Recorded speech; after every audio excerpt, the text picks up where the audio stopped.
இல்லை அப்படின்னு சொல்லிட்டு இருந்தாலும் ஊழியக்காரர்கள் எப்பொழுதும் ஆயத்தமாக இருக்க வேண்டும். சில நேரத்தில் பார்த்தீங்கன்னா ஊழியக்காரர் கூப்பிடுவோம், வரமாட்டாங்க. நம்ம அழைத்த ஊழியக்காரர்கள் சபையில் என்ன நடக்குமா நடக்காத ஃபஸ்டர்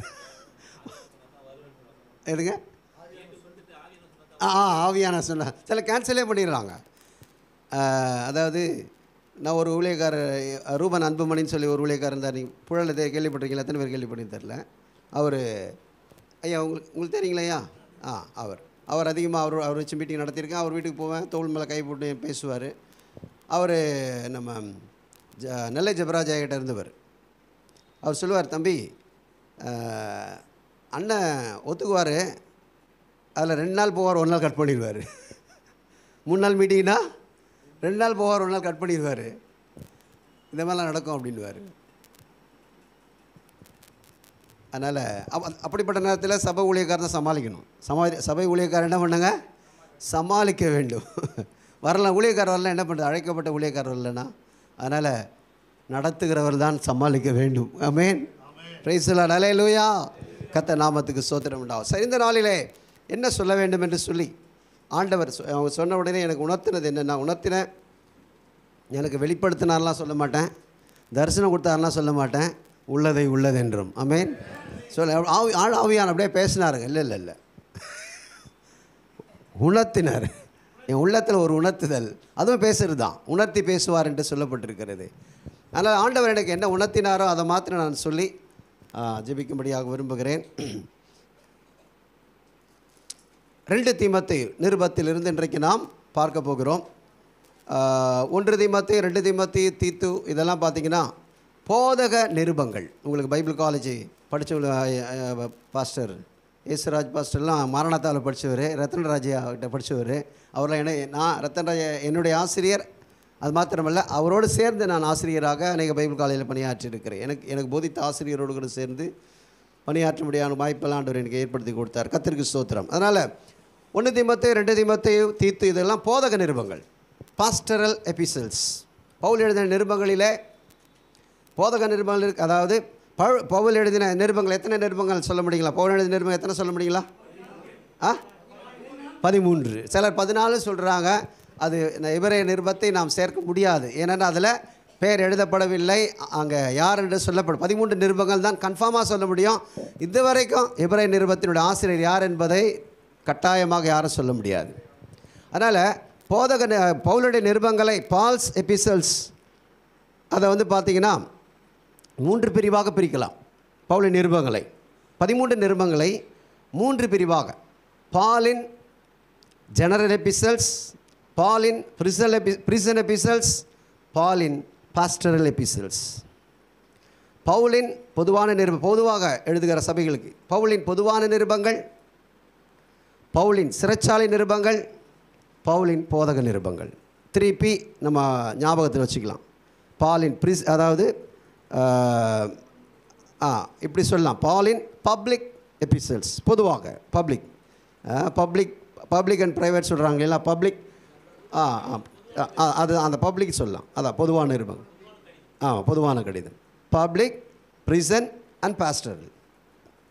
3P ஞாபகம் வச்சுட்டோம்னா நம்ம பாஸ்டர்ஸ் நம்ம பாஸ்டர்ஸ்க்கும் பி தான் வருது.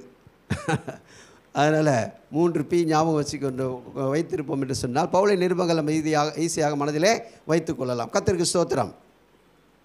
அப்போ சிறைச்சாலை நிருபம், பிரிசன் எபிசல், சிறைச்சாலை நிருபங்கள் சொல்லும் பொழுது எபேசியர், பிலிப்பியர், கொலோசியர், பிலமோன், இந்த 4ம் அவர் சிறைச்சாலையில் எழுதுகிறார்.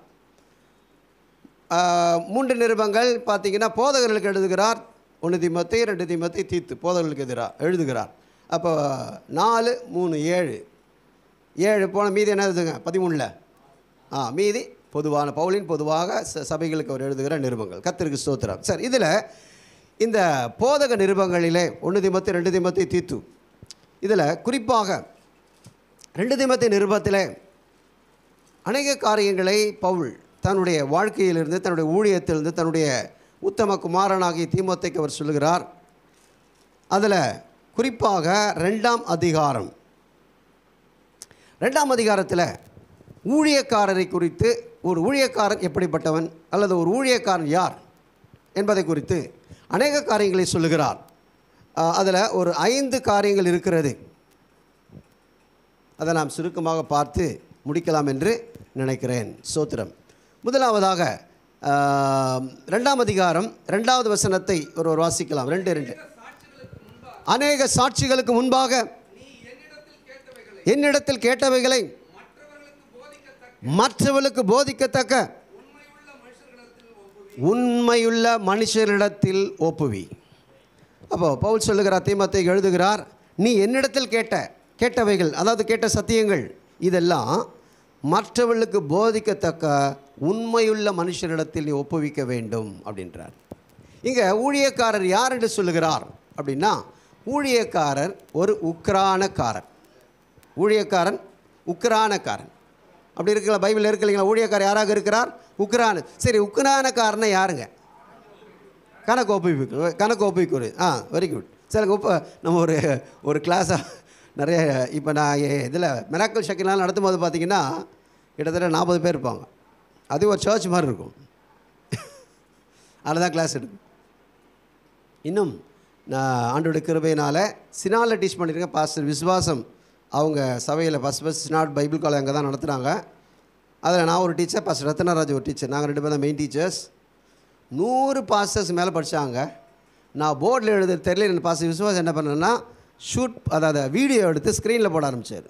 ஏன்னா போர்டில் எழுத தெரியல. 100 பேர் பின்னாடி 100 பேர் மேலே உட்காந்துருப்பாங்க. நான் போர்டில் எழுதுறதே தெரியல. அப்படிலாம் பண்ணார். அப்புறம் அதை அப்படியே யூடியூப்பில் போட்டு வெளிநாட்டெலாம் படிக்கிறாங்க அப்படின்னு சொல்லி எல்லாம் பண்ணார். சரி, அப்போ உக்ரானக்காரன் பொறுப்பு, அதாவது சொல்லப்போனால் நீங்கள் கணக்கு ஒப்புவின்னு இன்னும் சொல்லப்போனால் இன்னும் சரியாக சொல்ல முடியுமா? உக்ரானக்காரன் என்ன அர்த்தம் சொல்ல முடியுங்களா? உண்மை உள்ளவர்கள். ஐயா, வீட்டு விசாரிக்காரன். ஓகே, சரி, எல்லாமே கரெக்டு தான். மார்க்கு 100க்கு மேலே தான். ஆமாம், 100 போட்டு மேலே தானே போடுவாங்க மார்க்கு. 100 போட்டு மேலே. ஆமாம், அதுக்கு மேலே தான் போடுவோம். என்ன பைபிள் காலேஜ் சொல்லுவாங்க, ஐயா கொஞ்சம் பார்த்து மார்க்கு, என் பேரே ஜான் மார்க்கு தான், போடுவேன் தாராளமாக மார்க்கு.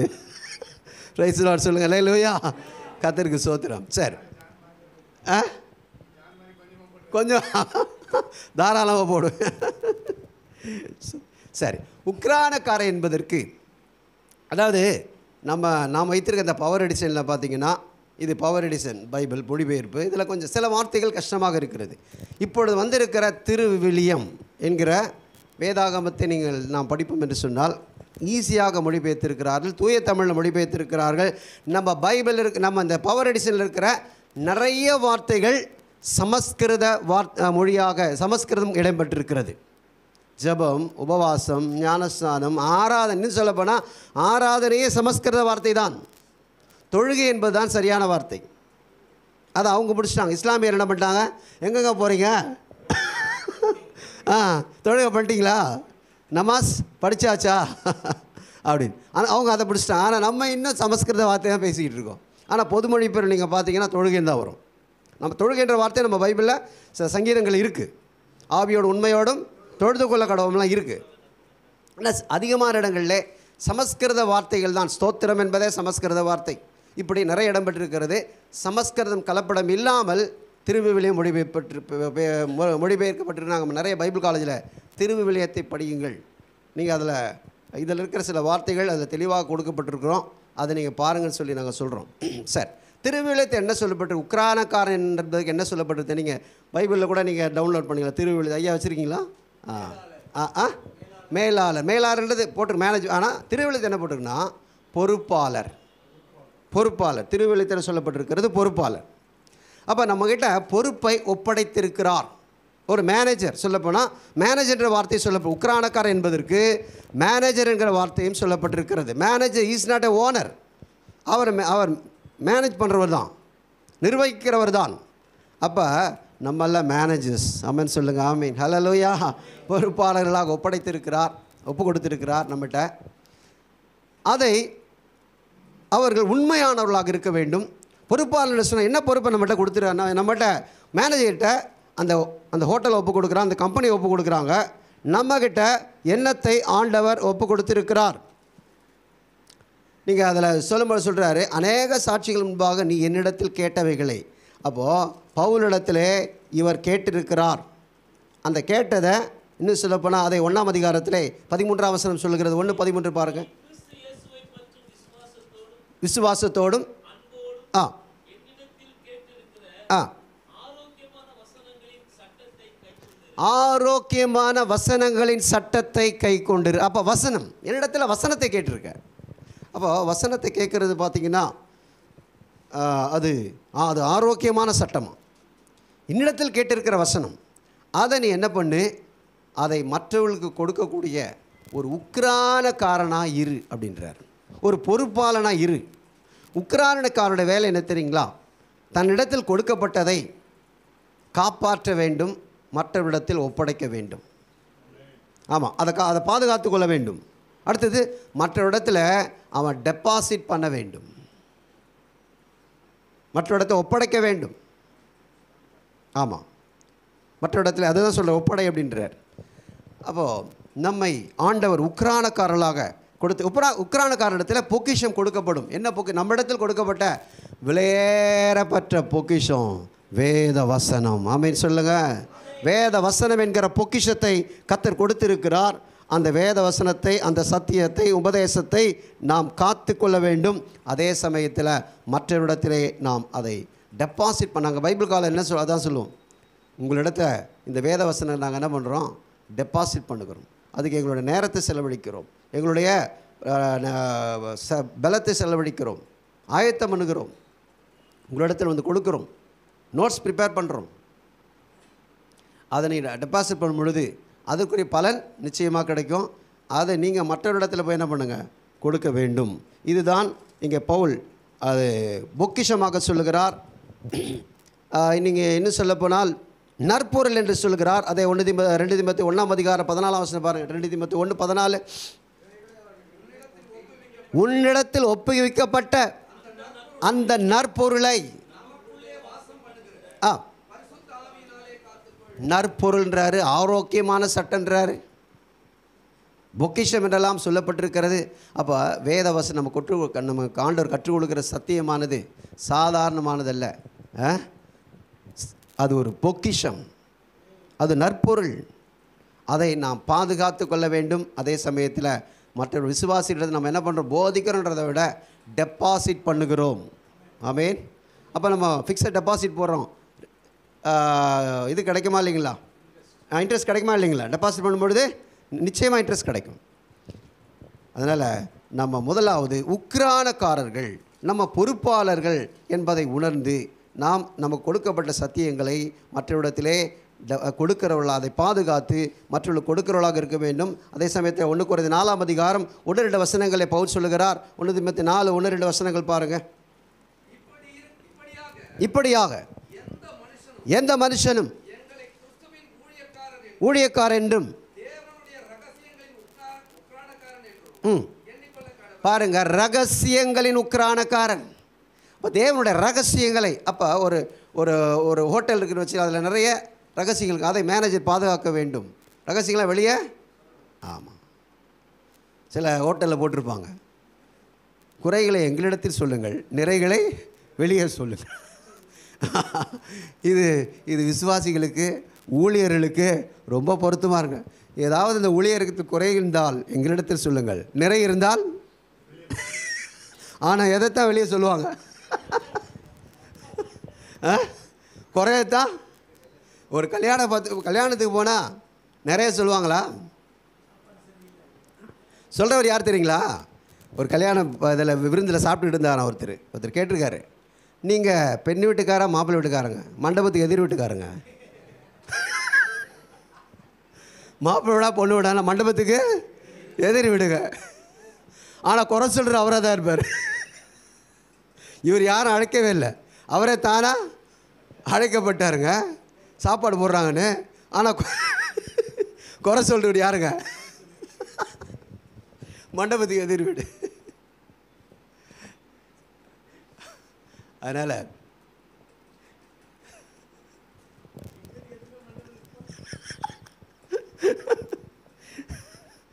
சோத்திரம், மண்டபத்தில் கேமரா வைக்கணும் போல இருக்கு. கேமரா இருக்கான்னு தெரியல, யாரெல்லாம் வராங்கன்னு. சரி, அதனால் நம்ம ரகசியங்களை பாதுகாத்து அதை மற்றவரிடத்திலே கொடுக்கிறவர்களாக நாம் இருக்க வேண்டும். தேவனுடைய ரகசியங்கள், வேத வசனத்தின் ரகசியங்கள், தெய்வீக ரகசியங்கள், சத்தியத்தின் ரகசியங்கள், பரலோகராட்சி ரகசியங்களை கர்த்தர் நாம் கற்றுக் கொடுக்கிறார். அந்த ரகசியங்களை பாதுகாக்க வேண்டும், மற்றவரிடத்திலே கொடுக்கிறவர்களாக நாம் இருக்க வேண்டும் என்று பவுல் எழுதுகிறதை பார்க்கிறோம். 1 கொரிந்தியர் 9ஆம் அதிகாரத்தில் கூட 1 கொரிந்தியர் 9வது அதிகாரம் 17வது வசனம் பாருங்கள். 9:17. அப்படி செய்தால் பலன் உண்டு.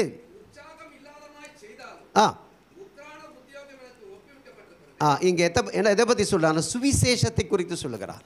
இன்றைக்கி சுவிசேஷ ஊழியம் நம்ம செயலாளர் ஐயா பார்த்து எங்கே இருக்கீங்கன்னா, ஐயா அங்கே இருக்க நான் சுவிசேஷ ஊழியத்துக்கு வந்திருக்கேன் ஐயா.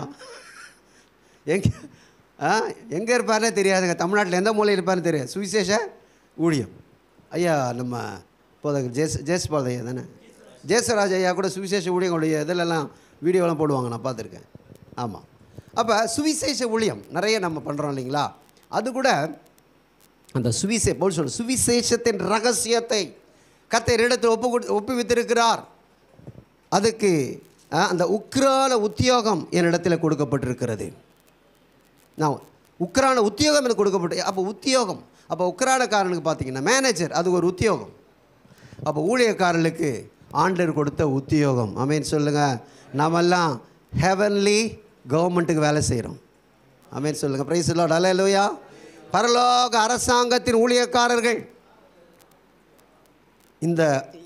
அதாவது இந்த அரசாங்கம், இந்த உலக மக்கள் நம்மை கனவீனப்படுத்தும், ஆனால் பரலோக அரசாங்கம் நம்மை கனப்படுத்தும். ஆமென் சொல்லுங்கள். நம்ம ரோட்டில் ட்ராக்ஸ் பாஸ்டர் சொன்னார், யார் ட்ராக்ஸை பற்றி இப்போ ஐயா சொன்னார். ரோட்டில் நின்று நம்ம ட்ராக்ஸ் கொடுக்கலாம் இருக்க, நானும் கொடுப்பேன். நான் தனியாக கூட போய் கொடுப்பேன். இப்போ இன்றைக்கும் கூட நான் அன்றைக்கி ஒருத்தர் சொன்னார், நான் இதில் மிராக்கல் ஷிக்கி நான் டீச் பண்ணிகிட்டு இருந்தபோது, நீங்கள் பெரிய டீச்சர் ஆகிட்டீங்க அப்படின்னு சொல்லி ஒருத்தர் சொல்கிறார். பெரிய டீச்சர் இயேசு தான். ஆமென். நான் பெரிய டீச்சர் அப்படி நினைக்கிறதும் இல்லை. அப்போ பெரிய டீச்சராக இருந்தால் நான் இன்றைக்கி ட்ராக்ஸ் கொடுக்குறதுக்கு நான் போவேன், எங்கள் சபையாரோடு சேர்ந்து போய்கொண்டு இருக்கிறேன். சரி. அப்போது உக்ரான உத்தியோகம், எனக்கு ஒரு உத்தியோகம் கொடுக்கப்பட்டது. என்ன சொல்ல வரேன்னா, நாம் அரசாங்க ஊழியர்கள். ரோட்டில் டிராஃபிக் போலீஸ் ரோட்டில் நிற்கிறாருங்க, ஆனால் அவர் அரசாங்க உத்தியோகஸ்தர். அவருக்கு ஒரு மதிப்பு உண்டு. அவர் கை நீட்டால் வண்டி நிற்குதுங்க. நமக்கும் அதிகாரம் உண்டு. அதிகாரம் கையிலே, ஆளுவோம் தேசத்தை. ஆமென் சொல்லுங்கள். ஹல்லேலூயா. நமக்கு அதிகாரம் உண்டு, நமக்கு பவர் உண்டு. நம்ம இயேசுநாதர் பேரை சொல்ல சாத்தா என்ன பண்ணுவான்? ஓடுவான், பேய்கள் ஓடும். அதனால் உக்ரான உத்தியோகம், சுவிசேஷம் என்கிற அந்த பொக்கிஷத்தை கொடுத்திருக்கிறார், அந்த ரகசியம் கொடுத்திருக்கிறார். இது படித்தவர்களுக்கு தெரியல, அதாவது பெரிய பதவியில் உள்ள கூட தெரியல. இன்னும் பாருங்கள்,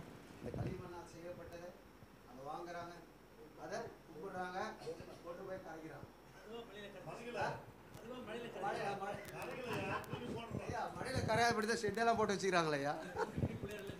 கரைஞ்சி போகிறத கரைக்கிறத வணங்குறாங்க. நம்ம கர்த்தரை வணங்கணும். கரங்களை தட்டுவோமா? நல்ல கரங்களை தட்டுவோம். Praise the Lord. ஹல்லேலூயா.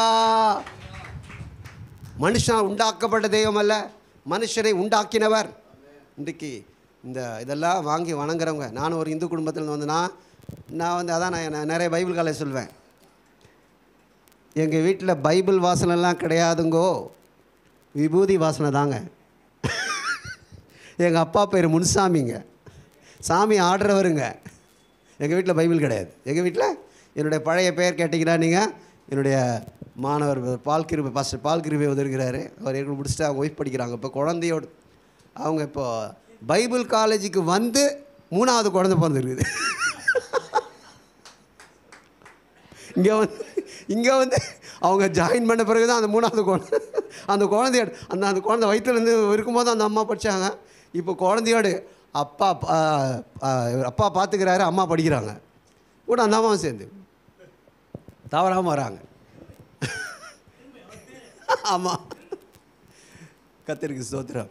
சரி, அப்படிப்பட்ட குடும்பத்தில் என்னோடய பழைய பேரை கேட்டிங்கன்னா, என்னுடைய பழைய பேர் முருகன். எங்கள் அப்பா வச்ச பேர். எங்கள் வீட்டில் இருக்க எல்லாருக்கும் மூத்த அண்ணனுக்கு மணவாளன் வச்சார், சின்ன அண்ணன் 2வது அண்ணனுக்கு செல்வராஜ். எனக்கு மட்டும் ஏன் முருகன் வச்சாருன்னே தெரில. ஆனால் என்ன ஐயா, நான் அழகு இல்லையே. அவர் தான் இயேசுதான் பூரண அழகுள்ளவர். ஆமென் சொல்லுங்க. ஹல்லேலூயா. கர்த்தருக்கு ஸ்தோத்திரம். சரி, அதனால் எனக்கு வச்சார், என்ன தான் ஆண்டவர் முதலாவது ரட்சித்தார். எங்கள் குடும்பத்தில் நான் முதல் பாஸ்டராக இருந்தாங்க, என்ன தான் ஆண்டவர் ஏற்படுத்தினார். கர்த்தருக்கு ஸ்தோத்திரம். அது மாத்திரமல்ல, பைபிள் வாசனை இல்லாத குடும்பத்தில் பிறந்த என்னை இன்றைக்கு அநேக போதகர்கள் மத்தியிலே, சபைகளிலே, பைபிள் காலேஜில் போதிக்கும்படியாக பாஸ்டர் ஆஸ்பான் அவர்களை கிராஜுவேஷனில் பார்த்தீங்கன்னா என் பக்கத்தில் நானும் பாஸ்டர் ஆஸ்பானும் ஒன்றா தான் உட்காந்துருந்தோம். அப்படி உட்காரும்படியாகும். பிரதர் எம்டி ஜெகன் கடந்த கிராஜுவேஷனில் அங்கே மிராக்கல் ஷெக்கினா வந்திருந்தார். அவர் நானும் ஒன்றா தான் உட்காந்து சாப்பிட்டு கொண்டு இருந்தோம். அந்த கிராஜுவேஷனில் கலந்து கொண்டோம். இப்படி ஆண்டோட கிருபையினாலே நடத்தி கொண்டு இருக்கிறார். ஸ்தோத்திரம். சரி, அதனால் நம்மிடத்தில் அந்த சுவிசேஷம் அது தேவனுடைய ரகசியம். இந்த ரகசியம் நிறைய பேருக்கு தெரியவில்லை. இன்னும் கையினால் செய்யப்பட்டதை வணங்கி கொண்டிருக்கிறார்கள். இந்த சுவிசேஷ இந்த பொக்கிஷத்தை அநேகருக்கு நாம் எடுத்து செல்லுகிற உக்கிரானக்காரர்களாக, பொறுப்பாளர்களாக உங்களை மனம் ஏற்படுத்தி இருக்கிறார். அதை நாம் உற்சாகமாக செய்ய வேண்டும் என்று பவுல் சொல்லுகிறார். இன்னும் அதிகமாக உற்சாகமாக செய்கிறவனாக நாம் காணப்படுவோம். ஆமென் சொல்லுங்கள். அல்ல கரங்களை திட்டி கர்த்தரை மகிமைப்படுத்துவோமா? ஸ்தோத்திரம், ஸ்தோத்திரம், பிரைஸ் சொல்ல. முதலாவதாக ஊழியக்காரன் உக்கிரானக்காரனாங்க. ஸ்டூவர்ட், இங்கிலீஷில் பார்த்தீங்கன்னா ஸ்டூவர்ட் அப்படின்னு போட்டிருக்கு. உக்கிரானக்காரன், பொறுப்பாளன். அதனால் நம்ம கொடுக்கப்பட்ட பொறுப்பு அது கொஞ்சம் ஆடாவது. தாவீது சொல்லு, உன் கையில் உங்கள்கிட்ட அந்த கொஞ்சம் ஆடை எங்கடா விட்டு வந்திருக்க அண்ணனுங்க கேட்பானுங்க.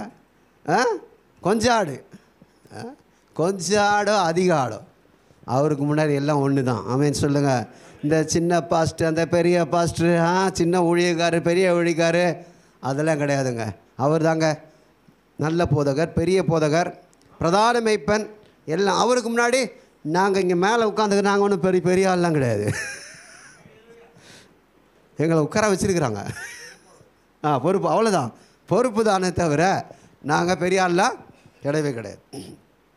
முதலாவதாக நாம் உக்கிரானக்காரர்கள் என்பதை, பொறுப்புள்ளவர்கள் என்பதை அறிந்து நம்மிடத்தில் கொஞ்சம் கொடுக்கப்பட்ட கொஞ்சம் ஆடுகளாக இருக்கலாம், என்ன ஊழியமாக இருந்தாலும் சரிதை பொறுப்போடு கூட நம்ம செய்து நிறைவேற்ற காணப்படுவோம். கர்த்தர் நம்மை ஆசீர்வதிப்பாராக. ரெண்டாவதாக என்ன சொல்கிறாரு? ஊழியக்காரர் என்றால் யார்? அதே 2 தீமோத்தேயு 2ஆம் அதிகாரம் 3ஆம் வசனம் பாருங்கள். 3வது வசனம். 3 இயேசு கிறிஸ்துவுக்கு நல்ல போர்ச்சேவகனாக தீங்கனவி. 4வது வசனம்.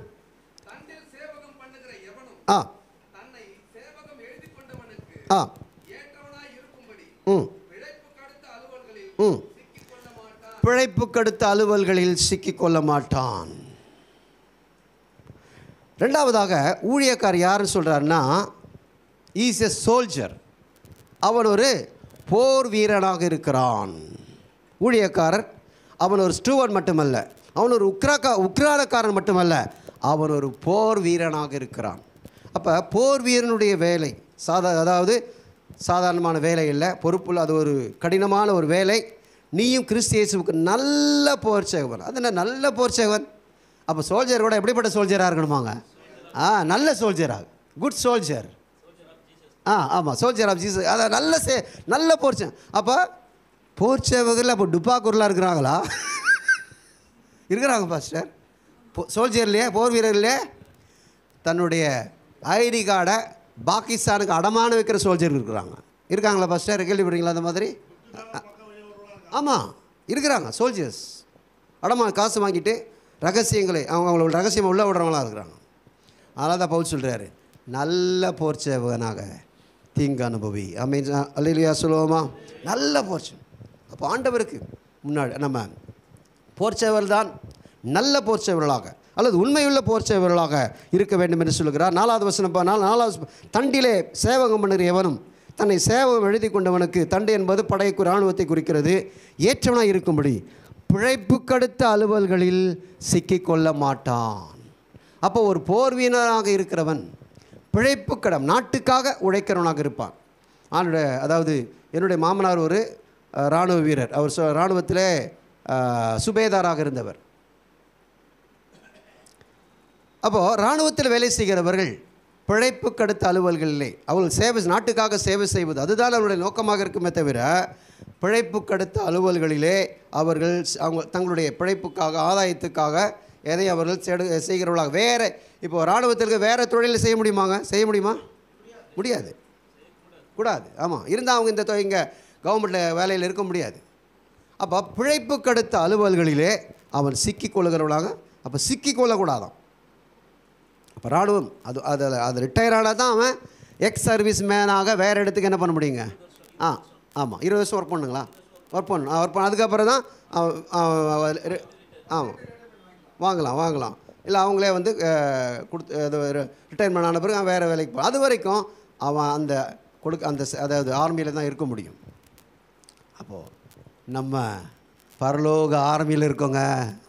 பிரைஸ் லார்ட் சொல்லுங்கள், அல்லேலூயா. பரலோக ஆர்மியில் போர் வீரர்களாக இருக்கிறோம். அதை நான் அப்போ போர் வீரர்கள் இராணுவம் ரொம்ப அதாவது கஷ்டமானது. காலையில் எழும்ப வேண்டும், அந்த பரேடுக்கு நிற்க வேண்டும். அவன் அங்கே விசில் அடித்து சத்தம் கேட்டவன் என்ன பண்ணுங்க, வந்து நீ நான் தூங்கிட்டேன் அதெல்லாம் சொன்னால் பனிஷ்மெண்ட்டு அவ்வளோதான். ஆமாம். நீங்கள் அதாவது ஒரு இராணுவ வீரருடைய புக்கு கூட இருக்கு. ஏதோ ஒரு ரஷ்ய இராணுவ வீரர், இல்லை ரஷ்யாவில் வர்மாவா ஏதோ ஒன்று வரும். ஒரு வாலிபனுடைய அவன் அந்த பரேடுக்கு அந்த எக்ஸசைஸ் பண்ணுறதுக்கு பார்த்தீங்கன்னா கொஞ்சம் லேட்டாக வந்திருக்கான். அவர் கேப்டன் கேட்டிருக்கிறேன், ஏன் லேட்டு? ப்ரேயர் பண்ணியிருந்தேன். என்னது ப்ரேயர் பண்ணியிருந்தியா? உனக்கு பனிஷ்மெண்ட் என்ன தெரியுமா? முழங்காலையே நீ என்ன முழங்கால் தானே போட்டு ப்ரேயர் பண்ணுற, முழங்கால் இந்த ஆளெல்லாம் என்ன பண்ணோம், சுத்தம் பண்ணணும். அதான் பனிஷ்மெண்ட் உனக்கு. 5 நிமிஷம். நம்மலாம் சோல்ஜர்ஸ், ப்ரைஸ் லார்ட் சொல்லுங்கள். ஆமாம், அப்போ நம்ம உண்மையை என்னையும் சேர்த்து தான் சொல்கிறேன். அப்போ நானும் கூட இன்னும் சீக்கிரமாக வரணும்னு நினைக்கிறேன். ஊழியரைக்கு ஐயா ஃபோன் பண்ண, செக்ரட்டரி ஃபோன், ஐயா கொஞ்சம் சீக்கிரம் வந்துடுங்க தயவாக கேட்குறார். அங்கெல்லாம் ஆர்டர் தான், விசில் லட்சம் என்ன பண்ணாங்க, வந்து நிற்க வேண்டும், இல்லாவிட்டால் அவ்வளோதான் பனிஷ்மெண்ட். அப்போது சோல்ஜர் ஒரு கடினமான வேலை. அதே சமயத்தில் அது கனத்துக்குரிய வேலை. அது நல்ல கனம் இருக்கிறது, உயர்வு இருக்கிறது, பதவி இருக்கிறது. சுபேதார், அவுல்தார், அந்த தார் இந்த தாரெலாம் என்ன அதுங்க பதவியெல்லாம் கொடுத்துட்டே இருப்பாங்க. அந்த ஒரு குறிப்பிட்ட அந்த ட்ரைனிங் முடித்த உடனே அவனுடைய கிருபையால், அதாவது ஆர்மி ஆஃபீஸர்ஸ் கூட நான் கிளாஸ் எடுக்க இதில் மவுண்ட்டில் பார்த்தீங்கன்னா தாமஸ் மவுண்ட்டில் பிஷப் இவர் நம்ம மோகன்தாஸ் இருக்கார் இல்லையா, பிஷப் மோகன்தாஸ், அவருடைய பிரதர் குமார்னு ஒருத்தர் ஹைட்டாக இருப்பார். அவர் வந்து ஆர்மி ஆஃபீஸர். எங்கள் மாமனார் அவரெலாம் ஒர்க் பண்ணாங்க. ஆண்டோட கிருபையினால் அவருக்கு கிளாஸ் எடுக்க எனக்கு உதவி செய்தார். அவர் ஒரு ஈவினிங் காலேஜில் படித்தார். அவர் சொல்லுவார், ஜான் மார்க் என்னோடய ஸ்டூடெண்ட், அவருடைய ஸ்டூடெண்ட் நான் அப்படி சொல்லுவார். ஹைட்டாக இருப்பார். அவர் நாங்கள் எல்லோரும் சொல்கிறது அவர் பேர் குமார். நாங்கள் வச்சுருக்க பேர் என்ன தெரியுங்களா, கோலியாத்து குமார். நாங்கள் வச்சுக்கிற பேர் ஏன்னா அப்படி இருப்பாருங்க, அவ்வளோ ஹைட்டாக இருப்பார் சார். அதனால் அவரெல்லாம் சொல்லுவாருங்க, பாஸ்டர் நாங்கள் ட்ரைனிங் கொடுக்குறது பயங்கரமாக ட்ரெயின் அதாவது ஷூ காலையில் உதைப்போம், ரத்தம் வரமான அடிப்போம். ஆனால் போகும்பொழுது அவனுங்க எங்களை கனப்படுத்துவாங்க. ஏன் நாங்கள் அப்படிலாம் அடிக்கிறோன்னா, நீங்கள் இங்கே ரத்தம் கொடுக்குறத பார்க்காதீங்க, எதிரிக்கிட்ட ரத்தம் கொடுக்கக்கூடாது. நீங்கள் எதிரிக்கிட்ட உங்கள் ரத்தத்தை கொடுக்கக்கூடாது. இங்கே ரத்தம் சிந்தினாலும் பரவாயில்ல, எதிரிக்கிட்ட உங்கள் ரத்தத்தை என்ன பண்ணக்கூடாது, கொடுக்கக்கூடாது. அதனால தான் அப்படிப்பட்ட அந்த ட்ரைனிங் முடித்தவொன்னே அவங்களுக்கு ப்ரொமோஷன்லாம் உண்டுங்க. ஒவ்வொரு ட்ரைனிங் ஒரு ப்ரொமோஷன் உண்டு. சரி, அதனால் அந்த மாதிரி இராணுவ வீரர்களுடைய பயிற்சியெல்லாம் இருக்கிறது. அதனால் இராணுவ வீரர்களாகி நாம் அந்த இராணுவ வீரர்களை கடினமாக நாம் உழைக்கிறவர்களாக, எதிரியை தாக்குகிறவர்களாக நாம் காணப்பட வேண்டும். நம்ம எபேசியர் 6ஆம் அதிகாரத்தை பவுல் சொல்கிறாரு, இராணுவ வீரர்களுக்கு என்னென்ன ஆயுதமெல்லாம் இருக்கிறது, அந்த ஆயுதங்களை தரித்து கொள்ள வேண்டும். ஆனால் இராணுவ வீரர்களுக்கு அந்த ஆயுதங்கள் தலையிலிருந்து பாதம் வரைக்கும் ஆயுதம் இருக்குங்க. ஆனால் ஒரு இடத்துக்கு மட்டும் ஆயுதமே இல்லை. எந்த இடத்துங்க? முதுகு மட்டும் ஆயுதம் இல்லை. ஏன் முதுகு ஆயுதம் இல்லை? முதுகு காட்டக்கூடாது.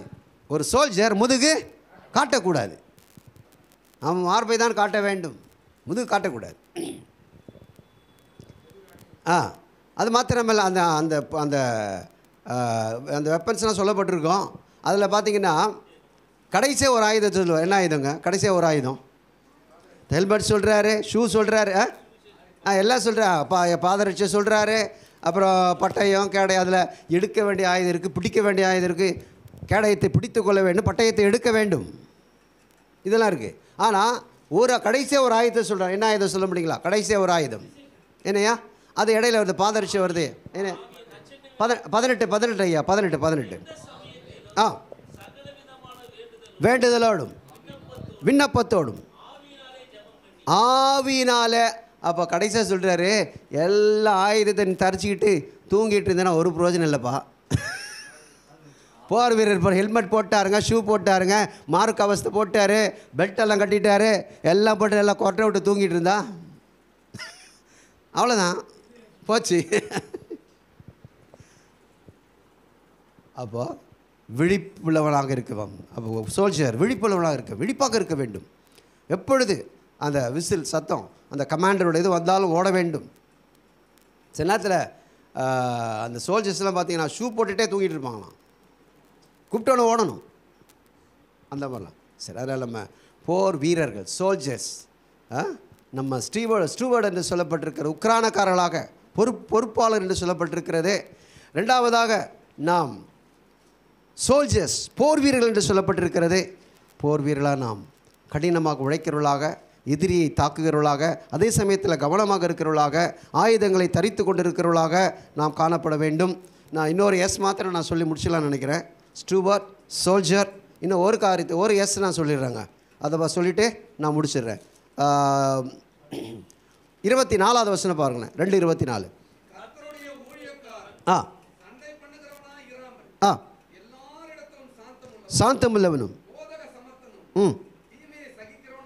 கர்த்தருடைய ஊழிய, servant of God, steward of God, soldier of God, servant of God, கர்த்தருடைய ஊழியக்காரன். அவன் சண்டை பண்ணுகிறவளாக இருக்கக்கூடாது, அவன் சாந்தம் உள்ளவனாக இருக்க வேண்டும். நாம் கர்த்தருடைய ஊழியக்காரன்.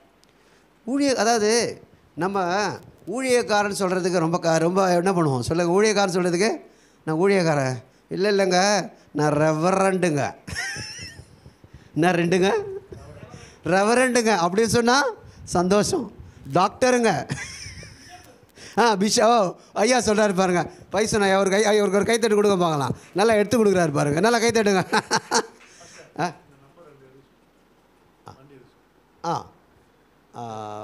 நம்பர் அதாவது 88997 8997. இது இன்னொரு நம்பருங்க, இன்னும் 2 வண்டிங்களா? 8997 வண்டி கொஞ்சம் இந்த உள்ளே விட்ருங்க, இல்லை முன்னாடி ஃப்ரண்ட்டில் விட்ருங்க வண்டி. 5121 யாருது?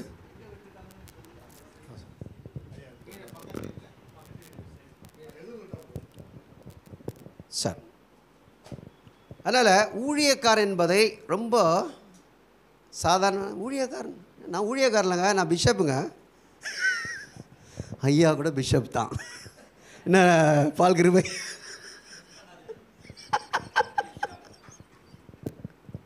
என்ன 2 பேர் பெங்களூர்லேருந்து என்னோடய ஃப்ரெண்டு என் கூட எம்டிஎஸ் படித்த ஒருத்தர் ஃபோன் பண்ணார். ஐயா, நீங்கள் பைபிள் கால் டீச்சராக இருக்கீங்க, பைபிள் நடத்த உங்களுக்கு பிஷப் பட்டம் கொடுக்கட்டுமான்னு. அதுக்கப்புறம் மோகன்தாஸ் அவர் கோபுரதரம் கேட்டார், ஐயா உங்களுக்கு நாங்கள் பிஷப் இருக்கிற பட்டத்துக்கு ஊழியர் செஞ்சாலே போதுங்க, எனக்கு பிஷப் வேணாம், எதுவும் வேணாம் எனக்கு. சரி, அப்போ ஊழியக்காரன் சொல்கிறதுக்கு நான் கர்த்தருடைய ஊழியக்காரன் சொல்கிறதுக்கு சிலர் என்ன பண்ணுவாங்க, யோசிப்பார்கள். ஊழியக்காரன் சொல்கிறதா ரெவரன் சொல்லிப்பாங்க, சொல்கிறது தப்பு இல்லை. என்றால் ஊழியக்காரன் சொல்வதை நாம் தாழ்வாக நினைக்க வேண்டாம். ஊழியக்காரன் தான் ஊழியக்காரனுக்கு கிரேக்க வார்த்தை என்ன சொல்ல முடியுங்களா? ஊழியக்காரன் பணிவிடைக்காரன். சொல்லப்போனால் அடிமை.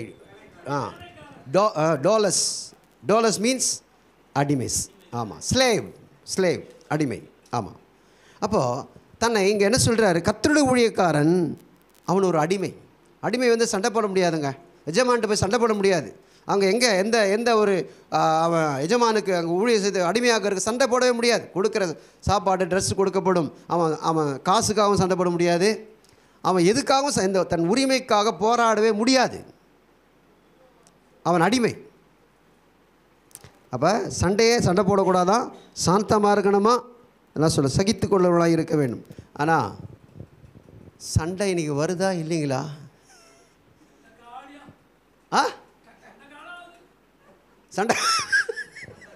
சண்டை காணாவுதா? சபையில் சண்டையானாலும் சண்டை, கமிட்டி சண்டை. ஐயா நிறைய கமிட்டிலாம் பார்த்துருப்பாரு. ஏன்னா அவர் சிஎஸ்சியில் இருந்திருக்காரு, லுத்திரனில் இருந்திருக்காரு. நான் அட்வென்ட்லாம் போய் எங்கள் ஒய்ஃப் அட்வென்ட் தான். ஆமாம், முடிஞ்சவொடனே கமிட்டி சண்டை. பழைய கமிட்டிக்கும் இப்போ புது கமிட்டிக்கும் நான் அட்வென்ட்டில் இப்போ பழைய அட்வென்ட்டில் பிரசங்கம் பண்ண கூப்பிட்டுருந்தாங்க. சமாதானம் ஆகிட்டீங்களோ? அப்போ நான் பிரசங்கம் பண்ண கூப்பிட்டுருந்தாங்க பழைய அட்வென்ட் பெரிய சர்ச்சு. நான் போகிற அன்றைக்கி பார்த்தீங்கன்னா போலீஸ், பயங்கர போலீஸ். என்னென்ன பழைய கமிட்டிக்கும் புது கமிட்டிக்கும் சண்டையாம். நல்ல வேலை நான் போகிற அன்றைக்கி சமாதானம் ஆயிடுச்சுங்க. ஏன்னா அங்கே தலைமை இடத்துலேருந்து மகாசபையில் ஆட்கள் வந்திருந்தார்கள்.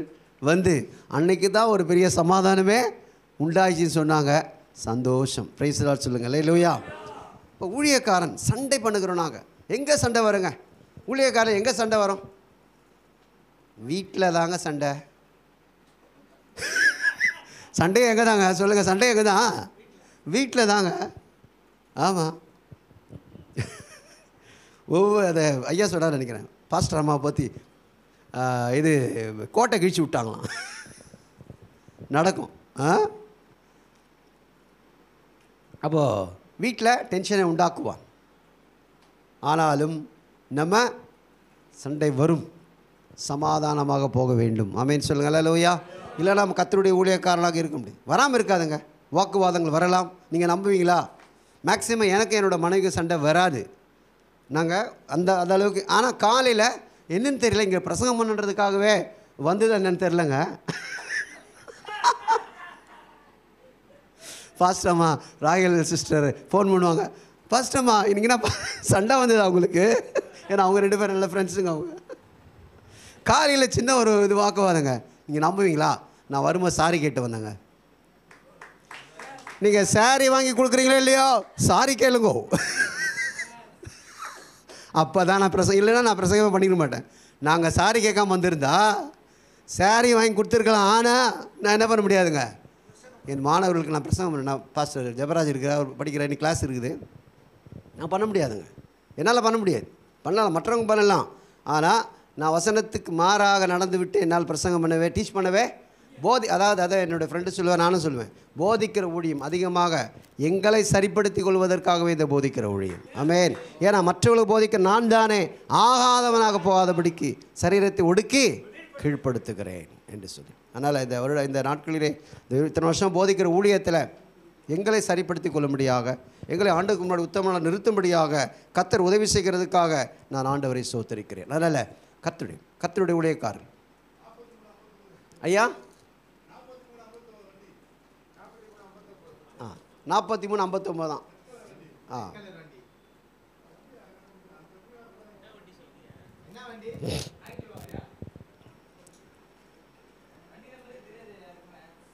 சார் அப்போ நம்ம கர்த்தருடைய ஊழியக்காரர். சரி, கர்த்தருடைய ஊழியக்காரில் எப்படிப்பட்ட ஊழியக்காரெலாம் இருக்கிறாங்கன்னு சொல்ல முடியுங்களா? உங்களுக்கு தெரிஞ்சு சொல்லுங்கள். ஏன்னா நீங்கள் நிறைய அனுபவம் உள்ளவர்கள். ஆண்டவருடைய ஊழியக்காரில் எப்படிப்பட்ட ஊழியக்காரெலாம் இருக்கிறார்கள் அப்படி சொல்ல முடியுமா? உண்மை உள்ள ஊழியக்காரர். ஐயா சொல்கிறார் உண்மை உள்ள ஊழியக்காரர். ஓகே, வேறு எப்படிப்பட்ட ஊழியக்காரர்கள்? சோம்பலான ஊழியக்காரன் சொல்லி அந்த தாளந்து ஓமையில் வருகிறது. சோம்பலான ஊழியக்காரர். இன்னொரு ஊழியக்காரரை பற்றி சொல்லியிருங்க. ரோமர் 16:18 ரோமர் 16:18 ஒரு சில வசனம் மாற்றணும். 5 நிமிஷம் முடிச்சிடுமா பாஸ்டர்? 16:18 பாரு. ரோமர் 16:18.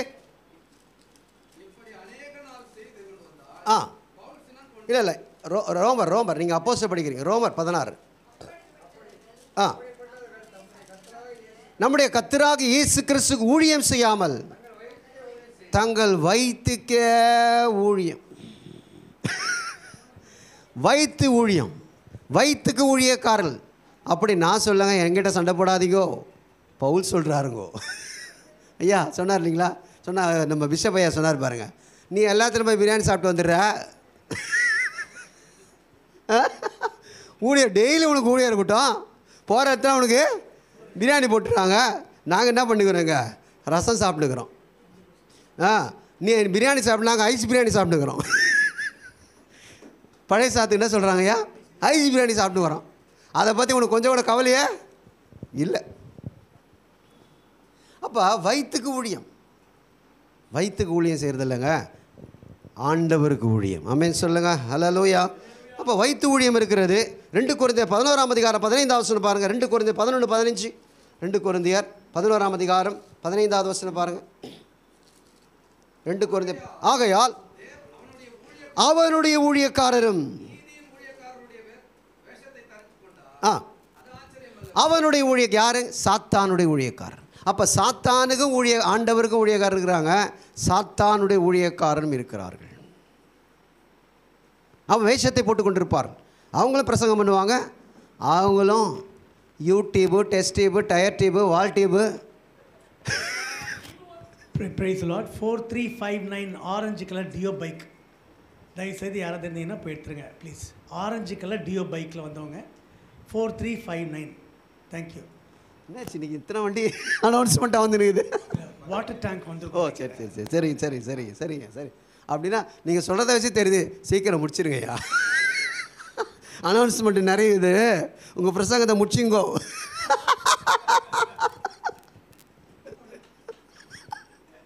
நீங்கள் முடிக்கிறீங்களா? அடுத்த அனௌன்ஸ்மெண்ட் வரணுமா? நீங்களே முடிவு பண்ணிங்க அப்படின்றீங்க. சரி, அதனால் இன்றைக்கி நிறைய ஊழியங்கள் இருக்கிறது. ஆனால் தேவனுடைய ஊழியக்கார் யார், சாத்தானுடைய ஊழியக்கார் யார் என்பதை அடையாளம் கண்டு கொள்ள முடியாத நிலைமையிலே இன்றைக்கு இருக்கிறது. விசுவாசிகள் அப்படி தான் இருக்குது. எல்லாம் யார் சொன்னாலும் நம்புகிறாங்க, யார் சொன்னாலும் ஏற்றுக்கிறாங்க. அது ஆண்டவருடைய ஊழியக்கார் தானா, இல்லை கள்ள உபதேசக்காரர்கள் இருக்கிறாங்க. தவறான போதனைகளை நீங்கள் பாஸ்டர் ஜபராஜ் நிறைய பேசுகிற ஊழியக்காரர்களை பற்றி நிறைய ஒரு யூடியூப் வேர்ல்டு மீடியா, என்ன பாஸ்டர், வேர்ல்டு மீடியா ரிவைவல் அப்படி போடுறார். அதில் நிறைய ஊழியக்காரர்கள் பற்றி பேசுகிறார். அப்போ அவனுடைய சாத்தானுடைய ஊழியக்காரன் அவனை வச்சுருக்கிறான். பேசுகிறான்றதை விட திட்டுறார். ஆமாம் சரி. அப்போ 2 கொரிந்தியர் 11:15. அப்போ சாத்தானுடைய ஊழியக்காரர் இருக்கிறார்கள், வயிற்றுக்கு ஊழியம் செய்கிற இருக்கிறார்கள். ஐயா சொன்ன மாதிரி, ஐயா பேர் என்னங்க? ப்ளூ ஷர்ட் ஐயா பேர் என்னங்க? நீங்கள் உங்கள் பேர் யோகேஷ் ஐயா சொன்ன மாதிரி சோம்பலான ஊழியக்காரர்களும் இருக்கு. அதே சமயத்தில் பொல்லாது கர்த்தருடைய ஊழியக்காரர், கர்த்தருடைய ஊழியத்தை தாழ்மையோடு செய்யக்கூடிய கர்த்தருடைய ஊழியக்காரன் சொல்லப்போனால் தாழ்மையாக இருக்க வேண்டும். சொல்லப்போனால் அவன் ஒரு அடிமை. ஆண்டவராக இயேசு கிறிஸ்து அடிமை என்பதை அடிமை நூபம்படுத்து அவர் பிதாவுடைய ஊழியக்காராக தான் வந்தார். ஆனால் எப்படி வந்தாருங்க? அடிமையை போல அங்கே சீஷருடைய பாதங்களை கழுவுகிறார். இன்றைக்கி யாரும் நம்ம அப்படி செய்வோமா? பாதம் கழுவு சில சபைகளை வச்சுருக்கிறோம். நாங்களும் வருஷத்துக்கு ஒரு பாதம் கழுவுறோம். என் பக்கத்தில் பாஸ்டரை பார்த்தா நான் கழுவேன். எந்த விசுவாசி பாதத்தை நான் என்ன பண்ண மாட்டேன். ஐயோ, விசுவாசி பாதத்தெல்லாம் நான் கழுவ மாட்டேன். பாஸ்டர் பாதத்தை அசிஸ்டன்ட் பாஸ்டர் தான் ஒருவேளை என்ன பண்ணுவார்? சிபிஎம்மில் வச்சுருக்கான். நிறைய சபைகளை பாதம் கழுவுற தான் வச்சுருக்கிறேன். ஆனால் ஈக்குவலானவங்க பாதத்தை என்ன பண்ணுவாங்க? கழுவும். ஆனால் ஐயா ஈஸியாக கழுவணும். ஆனால் இயேசுநாதர் காட்டி கொடுக்க போகிற பாதத்தை கழுவுறாரு, மறுதளிக்கும் போகிறவங்க பாதத்தை கழுவுறாரு. எல்லார் பாதத்தையும் அவர் என்ன பண்ணுறாருங்க? கழுவுகிறார். அப்போ தாழ்மையை வெளிப்படுத்துகிறார். அதனால் தாழ்மை ஊழியக்காரன் தான். அது நம்ம இயேசுனுடைய தாழ்மையை, அதாவது உயர்வுக்கு ஒரு முக்கியமானது தாழ்மை தாங்க. நம்ம எந்த அளவுக்கு தாழ்த்துக்கிறோமோ அந்த அளவுக்கு கர்த்தர் நம்ம உயர்த்த வல்லவராக. ஊழியத்தில் ஆண்டவர் எதிர்பார்க்கிறது தாழ்மையை ஆண்டவர் எதிர்பார்க்கிறார். எனவே இதை நிறைய இன்னும் ஒரு சில காரியங்களாக இருக்கிறது. ஊழியக்காரன் அவன் ஒரு நல்ல ஆண்டவர் பயன்படுத்துகிற பாத்திரமாக இருக்கிறான்லாம் இதில் வருது. அதே சமயத்தில் அவன் ஒரு விவசாயியாக இருக்கிறான், அவன் ஒரு விளையாட்டு வீரனாக இருக்கிறான், அதெல்லாம் வருகிறது. அதெல்லாம் சொல்கிறதுக்கு எனக்கு டைம். இந்த 3 காரியத்தை மட்டும் 3 எஸ் மட்டும், எஸ்ஸுங்களா? எஸ்ஸா? எஸ் மட்டும் ஞாபகம் வச்சுக்கிட்டா போதும் நான் நினைக்கிறேன். ஸ்டூவர்ட், உக்ரானக்காரன், பொறுப்புள்ளவர்கள், உண்மையான ஒரு பொறுப்பாளராக இருக்க வேண்டும். 2வது சோல்ஜர், அவன் போர் வீரன், அவன் எதிரியை தாக்குகிறவனாக அதே சமயம் தன்னை காத்துக்கொள்கிறவனாக அவன் இருக்க வேண்டும். 3வது ஊழியக்காரன், ஒரு அடிமை போல தாழ்மையாக இருக்கிறவனாக இருக்கு. சார், நீங்கள் பைபிள் காலேஜ் கிராஜுவேஷன்லாம் நிறைய பார்த்துருப்பீங்க. நான் அடிக்கடி இப்போ கூட ஒரு கிராஜுவேஷன் அட்டன் பண்ணேன். ஏன்னா நிறைய காலேஜில் போயிட்டு இருக்கிறதுனால கிராஜுவேஷன் அடிக்கடி வந்துக்கிட்டே இருக்கும். நீங்கள் கிராஜுவேஷனில் பாதம் கழுவுறதை யாராவது பார்த்துருக்கீங்களா? கிராஜுவேஷனில் பட்டமளிப்பு விழாவில் என்னுடைய நண்பர் இன்னைக்கு கிளாஸ் எடுக்க வருகிறார். பாஸ்டர் பிரபு சாந்தர் ஐயா பார்த்துருக்காங்க, மாணவர்களுக்கு தெரியும். நானும் ஒரு ஒன்று MTH படித்தோம். அவர் ஈசி ஐயா எஸ்ராசர்கனாவதில் தங்கி படித்த நான் அவர் எம்டிஎஸ் முடிச்சு அவர் ஐஎம் என்ற ஒரு பைபிள் காலேஜ் நடத்துகிறார். நான் அவரோட காலேஜில் டீச் பண்ணுறேன். இப்போது நங்கநல்லூரில் ஒரு கிராஜுவேஷன் நடத்தினார், திருவள்ளூர் நடத்தினார். அவருடைய கிராஜுவேஷனில் மாணவருடைய பாதத்தை அவர் கழுவுகிறார். கிராஜுவேஷன் அப்போ சர்டிஃபிகேட் கொடுக்கறதுக்கு முன்னாடி எல்லாருடைய பாதத்தையும் அவர் கழுவிட்டு தான் அவர் சர்டிஃபிகேட் என்ன பண்ணுறாருங்க, பட்டமே கொடுக்குறார். ஏன் இதை பண்ணுறீங்கன்னா ஆண்டவர் என்ன செய்ய சொன்னார் அப்படின்னு. ஏன்னா நான் சொல்லிக் கொடுத்த எல்லா பாடத்தையும் அவங்க மறந்துட்டாலும் பரவாயில்ல, இதை மாத்திரமாவது கொஞ்சம் ஞாபகத்தில் வச்சுக்கிட்டோம். கரங்களை தட்டுவோமா? இது ஒன்றாவது நீ தாழ்மையானா நான் எப்படி தாழ்மையை வெளிப்பண்ணி அந்த ஒன்றாவது தாழ்மையாக நீ இருக்கணும், தாழ்த்தணும். அந்த ஒரு காரியமாவது ஞாபகத்தில் இருந்தால் போதும் பாஸ்டர் அப்படி சொல்லி எல்லாருடைய பாதம் அவர் எல்லா கிராஜுவேஷன் அப்படி தான் பண்ணி கொண்டு இருக்கிறார். அப்படி செய்கிறதை பார்க்குறோம். அதனால் ஊழியக்காரர்கள் தாழ்த்த வேண்டும். நம்ம சாரி கேட்குறது அவ்வளோ சாதாரண விஷயமா சொல்லுங்கள்? சாரி வாங்கி கொடுக்குறது ஈஸிங்க. ஆனால் சாரி கேட்குறது தான் நான் பாஸ்டர் மனைவிக்கிட்ட சாரி கேட்கணுமா? விசுவாசிக்கிட்ட உடன் ஊழியர்கிட்ட சாரி கேட்கணுமா? ஐயோ அதெல்லாம் அவர் தான் இறங்கி வர, நாளை என்ன பண்ண மாட்டேன், இறங்கி வர மாட்டேன்.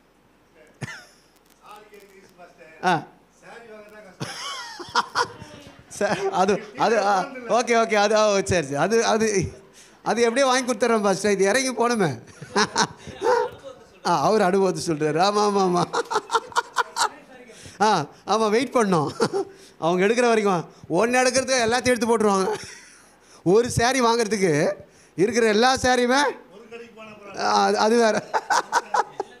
ஐயா ரொம்ப கஷ்டப்பட்டுருக்கிறாரு.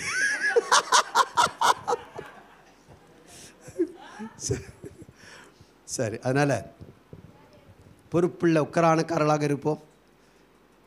அதாவது சோல்ஜர், கடினமாக உழைக்கக்கூடிய, எதிரியை தாக்கக்கூடிய, எதிராளியை சாத்தானை முறியடிக்கக்கூடிய சோல்ஜர்ஸாக இருப்போம்.